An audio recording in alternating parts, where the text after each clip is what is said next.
What's going on, everybody? I am back to break down this 8-game MLB DFS slate on DraftKings and FanDuel. Excited to get into it, guys. Going to be giving you guys the top plays to get you winning some money tonight. As always, we're going to break down pitching first, then hitters on the latter half of the video, giving you everything you need to know to build the best lineups possible. If you enjoyed this content, it would be greatly appreciated if you hit that like button, subscribe to the channel, hit the notification bell so you don't miss any future content that I upload. And if you are getting very serious about MLB DFS, I would highly recommend my MLB DFS premium packages over here on Patreon, patreon.com/KJK_DFS. I do offer a DraftKings FanDuel MLB package, a PrizePicks MLB package, and if you do play DraftKings, FanDuel, and PrizePicks, I do offer a combo package where you can get access to both at a discount, guys. So go ahead and check that out if you're interested. I've been trying to get these videos out as much as possible daily. I know the DraftKings FanDuel ones haven't been coming out daily as of late, with a lot of stuff going on with the NBA playoffs and MLB, launching for PrizePicks. So I promise you, when things die down a little bit with the NBA stuff, we're going to be back to doing these DraftKings FanDuel ones daily. I'm going to try to do them daily as is, but just a lot of stuff going on.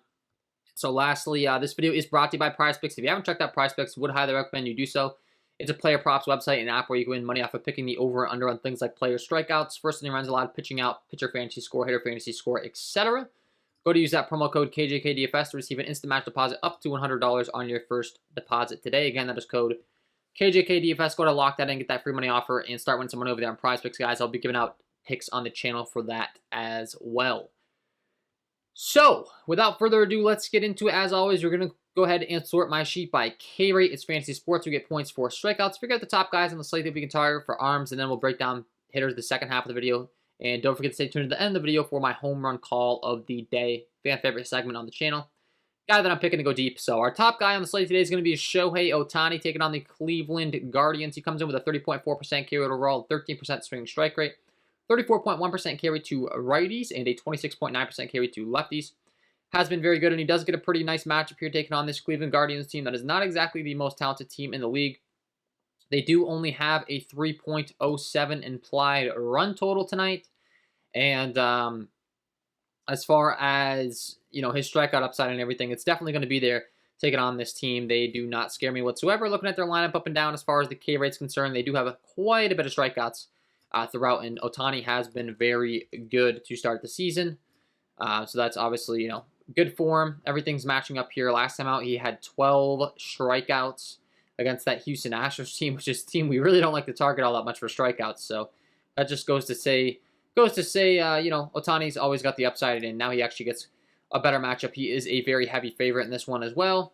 Being a 206 favorite, that's certainly not going to hurt our feelings. He's going to be in line for a good start, probably get the win, probably get the quality start.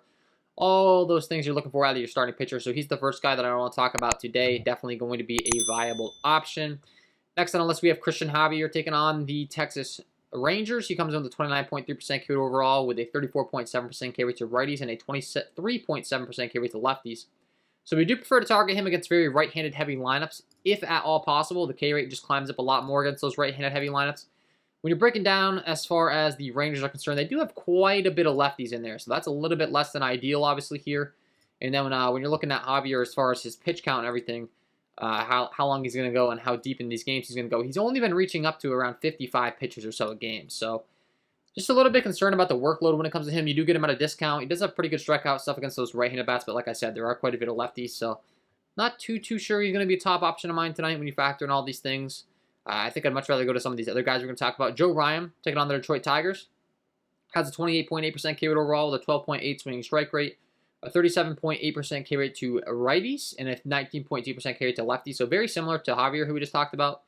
Really, really dominant stuff against right-hand hitters. Against lefties, it does drop off a bit. So if it's possible to get those right-handed heavy lineups, we would prefer them. When you're looking at the Detroit Tigers lineup of down, once again, they don't exactly have the most amount of righties in the projected lineup here, but it is pretty good pitching weather. Only 49 degrees, 10-mile-an-hour winds blowing straight in from center in Minnesota tonight. He is a 190 favorite.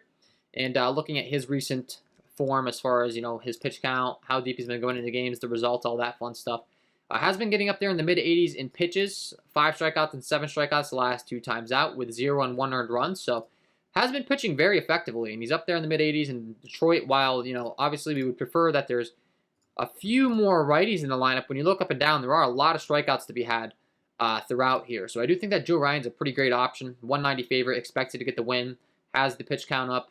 Gets a pretty great matchup, and he does get some good pitching weather with the 10-mile-an-hour winds blowing in Minnesota. That's certainly looking good. And Charlie Morton taking on the Chicago Cubs. He has a 28.6% K overall with a 12.5 swinging strike rate, 25.3 to righties, a 32.2 to lefties. So he's actually more dominant against those left-handed bats as far as strikeouts are concerned. He is a 210 favorite, a massive favorite here tonight, taking on the Chicago Cubs squad in Atlanta. 210 favorite. That's certainly going to make us like him a little bit more. And I do think that he can go out there and have a pretty solid performance here as well. So another option we could certainly be looking to on this slate tonight. It really has not started off the season too great. Has given up 5 earned run and 4 earned run the last 2 times out, but he has had to take on the LA Dodgers and the San Diego Padres in those matchups.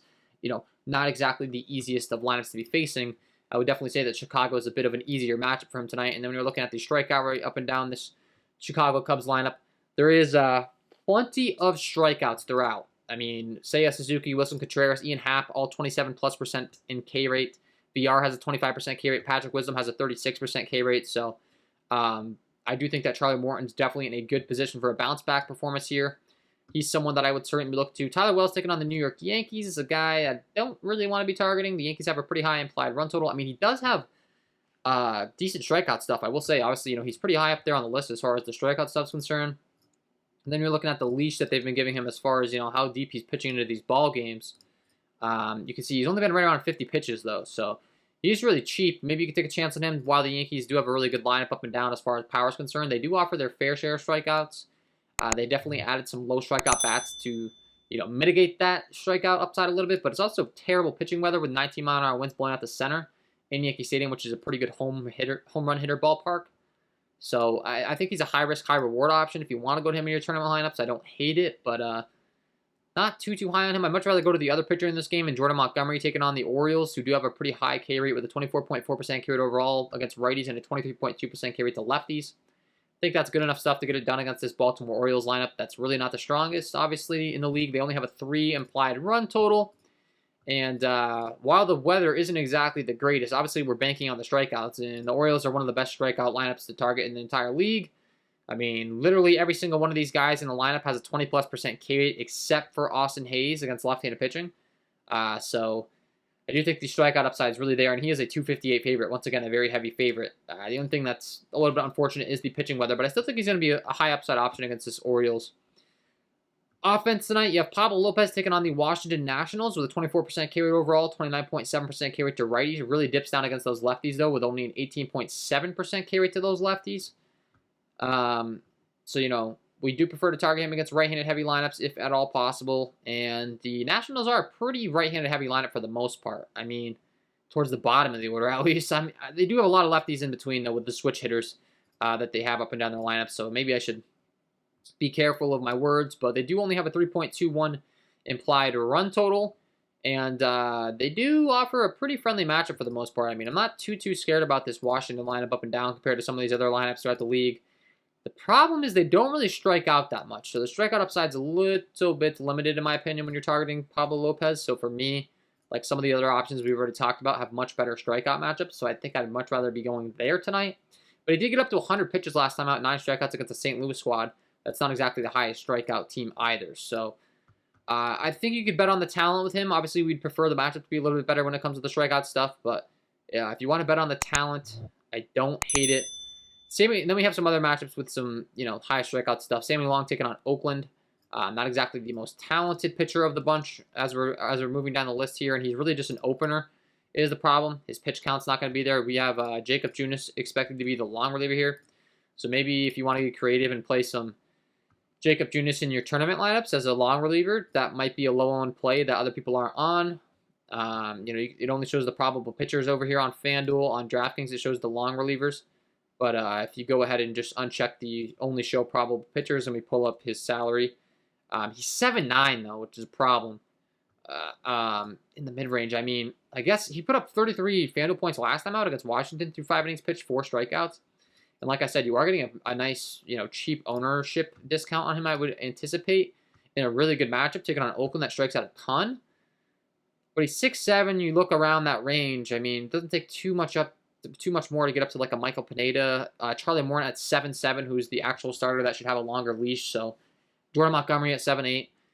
So maybe a low-owned option. Like if you need that couple $100 to get up to a couple bigger bats, and you think you can get a low-owned pitcher that has a decent performance against Oakland Athletics team that's one of the worst lineups in the league. It's always a game theory thing for me. I always look at those long relievers just because some people aren't even educated on the fact that there's going to be a long reliever. You can get them low-owned, and especially in a matchup against the Oakland Athletics, they're one of the worst lineups in baseball.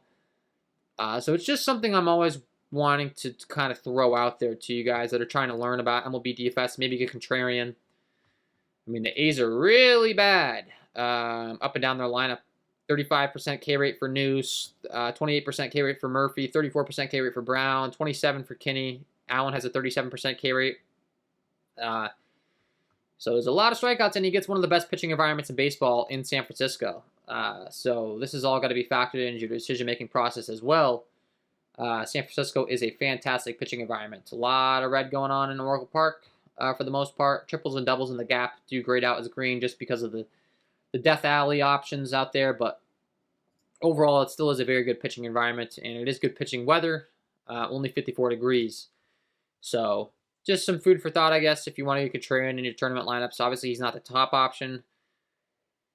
And then some other guys that we could possibly look into is Michael Pineda. We just talked about him taking on the Minnesota Twins. As far as how Minnesota grades out from a matchup aspect, they do have a lot of strikeouts towards the bottom of their lineup, so that's always nice. Towards the top of the lineup, it's not exactly the easiest to get through these bats, but once you get down to the bottom, there's quite a bit of strikeouts, so maybe an option for you in your tournament lineups, but not nearly as good as some of the other options we've discussed throughout the slate. And then from there on, it's not too interesting. I mean, the Angels continue to be a squad that I want to target strictly from strikeouts. Eric Fetty taking on Miami. Miami's always a team that I don't really mind targeting, especially if it's in Miami. I definitely don't mind going there. But the problem is it's in Washington, so it's not quite as friendly of a pitching environment there. But the Miami Marlins still are a team that does have a pretty below average lineup. They've definitely added some improvements with the addition of Jorge Soler. Avisail Garcia, but there still are quite a few strikeouts, so he's another guy I'd be willing to possibly get some exposure to in my tournament lineups. But that's really all from the pitching aspect. Switching on over to bats, as always, I like to go ahead and sort my sheet by Sierra. Skill interactive ERA, figure out the worst pitchers on the slate that we can target, and the worst guy on the slate tonight is going to be Mark Leader taking on the Atlanta Braves. He does only have a 7 innings pitch sample size, so just take these stats with a little bit of a grain of salt because, I mean, obviously, he's a 7.14 slugging given up to righties, but that's only a 3 innings pitch sample size. Against lefties, it's a 4.29 slugging given up. But what we do know is that the Atlanta Braves have a 4.75 implied run total. They're in Atlanta with 8-mile-an-hour winds blowing out the right center. It's also 73 degrees, which is a much better hitting environment than a lot of the spots we've talked about. As far as Atlanta, how it plays as a hitter ballpark, it is pretty neutral up the middle, but it can be pretty hard to hit the ball out to left field. Not exactly the most friendly for home runs, but I mean, the Braves just have such a good lineup up and down that I'd be willing to definitely target them tonight. Ozzie Albies, Matt Olson, Austin Riley, Arzuna, d'Arnaud, Dickerson, Duvall, Demerit, Dansby Swanson. 1 through 9. Dansby Swanson in the 9 spot's a pretty good 9-hitter to be rounding out your stacks with if you're looking to stack this lineup up and down. So I do think they're definitely a viable stack tonight. And obviously, only a 7 innings pitch sample size for a leader. So I'm actually going to just remove him from the sheets here real quick as we go along to just kind of get his data out of the way because obviously it is a very small sample size when it comes to him. So Eric Fetty's the next guy you can be targeting with Miami. He does have a really good ground ball fly ball rate. He just gives up a lot of slugging to both sides of the plate, though. But Miami, not exactly the greatest lineup as we discussed, but they do get a nice big ballpark upgrade, which is always important with Miami when they're on the road. They become much easier to target. I think they could be a low-owned stack. Not the team I'm the highest on, but Jazz Chisholm, Jesus Aguilar, Jorge Soler, Jesus Sanchez, Avisail Garcia, Garrett Cooper, Wendell, Brian Anderson, Stallings. Like I said, this lineup has gotten a lot better. So I wouldn't mind them as a low-owned stack. It's just I do prefer to target pitchers with some fly ball issues to target those home runs, and he really doesn't have that much of fly ball issues, even though he does give up quite a bit of slugging. So I think it's decent. I think it's a decent stack for Miami, but I think there's some better ones. LA Angels taking on Zach Plesac. He gives up a 442 slugging to righties, a 395 slugging to lefties. So he does give up a little bit more slugging to those right-handed hitters, for sure. So if you want to target the power righties for the Angels with a 4.43 implied run total, there are 8-mile-an-hour ones blown out to left center. Plezak's decent, but I do think we can take advantage. Otani, Trout, Walsh, Rendon, Marsh, the heart of the order. Stassi, Tyler Wade, Velasquez. There's some speed at the bottom. And they do have 4.43 implied run total compared to some of these other squads in the slate. That's higher than the majority. So I don't hate the Angel stack tonight. I don't hate it for sure if you want to go there. We talked about Oakland not really being good against Junis, so I don't really want to go there. Toronto, I think, could be a really good stack against Michael Wacha, who gives up the second hardest hard contact rate, only second to Junis on the slate with a 38.1% hard contact rate. And he does have some serious reverse splits issues. He gives up a 5.25 slugging to righties and a 4.37 slugging to lefties. So the right-handed power is definitely where you could be looking when it comes to Wacha. And the Blue Jays have a bunch of it. George Springer, Bo Bichette, Vladimir Guerrero Jr., Lourdes Gurriel, Matt Chapman. Even Santiago Espinal at the bottom of the order, I wouldn't mind going to. They have a 4.88 implied run total. I do think they're going to be one of the premier stacks with the talent that they have in their lineup. So I definitely would be willing to go there. We have Paul Blackburn taking on the San Francisco Giants. He has really good ground ball, fly ball stuff, but he does give up a 5.23 slugging to lefties and a 4.83 slugging to righties. Problem is they're in a really tough ballpark. He doesn't give up the most fly balls, and once again, the ballpark's not the best. I think they could be a low-end stack, though, because they do have a lot of power. Jock Peterson, Brandon Belt, Darren Ruff, Brandon Crawford, Wilmer Flores. Kind of dies down towards the bottom of the order, though. It's a little bit of the problem. I mean, when you're looking at the ISO and stuff for these right-hand hitters, or these hitters overall against righties, it's Brandon Belt, Luis Gonzalez that lead the way, Lamonte Wade, Mike Yastrzemski, Jock Peterson. Some of those guys aren't even in the lineup tonight, so, Jock Peterson, Brandon Belt, Brandon Crawford, the top power bats I guess you could go to, but once again, San Francisco, less than ideal. We have Ross Stripling taking on the Boston Red Sox. Ground ball, fly ball stuff's not good. The hard contact stuff's not good, really, across the board for the most part. He is another reverse splits pitcher similar to Michael Wacha. So, once again, we prefer to target him with the right-handed power, if at all possible. He's a little bit below average against lefties, too. And once again, the Red Sox just have a good lineup up and down compared to a lot of the teams on the slate that we've discussed. So, I do think they're going to be a viable stack. Trevor Story, Alex Verdugo, Alexander Bogaerts, Rafael Devers, JD Martinez, Enrique Hernandez, Bobby Dahlbeck, Christian Vasquez at the bottom. Once again, just a lineup that's pretty filled out compared to a lot of the other lineups we've talked about, so that's automatically going to draw my interest for a stack. I mean, I want a team that has talent up and down the lineup, not a team that just suddenly dies out. At least some guys with some power at the bottom. Michael Pineda is another guy I think we could be targeting with a 36.1% hard contact rate and a 4.21 slugging given up to righties, a 4.27 slugging given up to lefties. Against this Minnesota squad tonight, he also did pitch in Minnesota, so they probably have a pretty good scouting report on him. The problem is that the winds are blowing in, it's 49 degrees, and Minnesota is really not the best hitting environment. So only a 4.05 implied run total. Buxton, Luis Arias, Jorge Polanco, Max Kepler, Gio Urshela. I mean, I'd feel a lot better going to the stack if the weather wasn't so terrible. So for me, they're decent, but I think there's some better options. Jordan Montgomery's a guy that you can target with right-handed power, so the Baltimore right-handed power bats could be interesting in Yankee Stadium with the winds blowing out. Maybe a low-end stack for sure. I talked about probably pitching him because of the high strikeout rate, but if for some reason he has a bad game and some of these power righties are able to get to him, I think they're viable. Trey Mancini, Anthony Santander, Ryan Mountcastle, Austin Hayes hits lefties very well. Robinson Chirinos hits lefties very well. So stacking up that heart of the order with only a 3 implied run total, probably get them low-owned.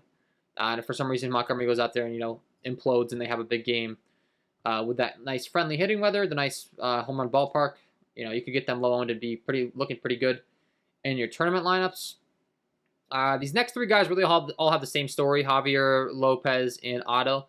They really struggle against left-handed hitting, especially Glenn Otto. He is just dreadful against left-handed hitters with a 5.79 slugging given up, 40.41 WOBA. The other 2, the same rule applies. So the Texas lefties, the Washington lefties, and the Houston lefties do look pretty decent. Obviously, for Washington, they have a really talented, powerful hitter in Juan Soto, Josh Bell. 2 guys you could definitely be looking to with some power tonight. As far as the Houston Astros are concerned, they have Michael Brantley, Yordan Alvarez, Kyle Tucker, some power lefties that do look really good. They're in Texas, which is a big ballpark upgrade for them as well. Texas is a fantastic hitting environment. Pulling up the diagram here as far as how Texas plays to these hitters. See a lot of green going on as far as Globe Life Field's concerned. So always a ballpark I'm willing to target for sure. And those power lefties are in a pretty good spot. And then who did we not touch on there? The lefties for Chicago against Charlie Morton. Obviously, I said Charlie Morton. I do think is an interesting option. But if you want to get creative, there are 8 mile-an-hour ones blowing out to right tonight. Ortega, Ian Happ, Jason Hayward. Maybe some one-off bats against Charlie Morton. get them Lamone, and maybe one of them's able to take Charlie Morton deep. And then Tyler Wells actually has some pretty good numbers against those Yankees, but he's just going to be the opener. They haven't announced the long reliever, the probable long reliever yet. So, you know, I guess he is listed as the official starter, but he's only been going like 50 pitches, and the Baltimore Orioles bullpen is not good. And the Yankees have a 5 implied run total. There's really nice winds blowing out in Yankee Stadium tonight, which is a very good hitter's ballpark for home runs. Pulling up the diagram as far as the Yankee Stadium is concerned here, you can see green across the board as far as home runs is concerned to hitters. They have the short right field porch, which is really friendly to left-handed hitters, but out to right, it's not too terrible either if you pull it down the line. It gets a little bit deep out to left center, right center, but never a ballpark I'm afraid to target for home runs. And the Yankees bats are starting to heat up a little bit here. So DJ LeMayo, Aaron Judge, Anthony Rizzo, Giancarlo Stanton, Josh Donaldson. There's a lot of power through that 2 through 5. Gleyber Torres, Joey Gallo has a ton of power in the 7 spot. Isaiah Kiner-Fafella and Kyle Higashioka as guys to round out your stacks. At some lower ownership would not hurt my feelings either. So that is my overall breakdown of this slate today, guys. Before I let you guys go, of course, as always, I got to give you my home run call of the day. If you enjoyed, though, it would be greatly appreciated if you hit that like button, subscribe to the channel, hit the notification bell so you don't miss any future content that I upload. Leave a comment down below, some of your favorite plays, some feedback on the content, anything above would be great. And if you haven't checked the premium content packages, check them out, patreon.com/KJK_DFS. You can get access to all of my premium content, my core plays, my cheat sheet, my power rankings, my top stacks, I should say. All that stuff is included. And then lastly, thank you to PrizePicks for being the sponsor of the video. If you haven't checked out PrizePicks, go ahead and check them out. Use that promo code KJK DFS to receive an instant match deposit up to $100. And I'll be giving out some picks over there as well. So, got to give you guys my home run call of the day. Let's get into it. And my home run call of the day today is going to be Vladimir Guerrero Jr. taking on Michael Wacha tonight. We had mentioned his reverse splits issues against right-handed hitters. Really bad numbers with a 42.1% hard contact rate and a .525 slugging given up. And that's going to be a problem when taking on a talented hitter like Guerrero tonight with a ton of power from the right-hand side of the plate. Then you break down the repertoire as far as what Wacha goes to, really relying on the fastball, changeup, cutter combination, and Guerrero matches all those pitches. The fastball you're looking at about a 93-mile-an-hour fastball. Vladimir Guerrero Jr. features a .515 ISO with a .558 WOBA.